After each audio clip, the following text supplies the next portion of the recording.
La Fundación Caminantes Sin Fronteras te trae el segmento educativo Voces de la Conservación de la Biodiversidad en el Pueblo Agua. ¿Qué es la biodiversidad? En nuestro territorio Agua, la biodiversidad es vida. Son los animales, las plantas, el agua y los bosques que nos dan alimento, medicina y fuerza espiritual. Cuidemos de la biodiversidad, cuidemos nuestro futuro.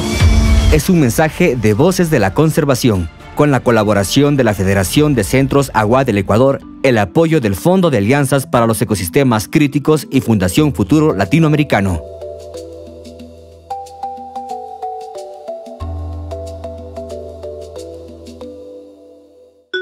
Fundación Caminantes Sin Fronteras Karamdi Urusa Kamdamisna Pitpara Kuiragin Suashpa Publawagin Chimay Suashpane Awa Sugine Suashpane Kapuranimoy Kalpamae Terus Kwasigas Engaldos Mulamae Tokmo Piskas Kara Isbula Tendaginimoy Kuiragiachin Suashpa Kuiragiachin Aupayamdu Ana Mazakainami, Pitpara Kuinakimi, Yan Waindu Fekaigasa, Karaka Waindu, Fondo de Alianzas para los Ecosistemas Críticos, Cara, Fundación Futuro Latinoamericano.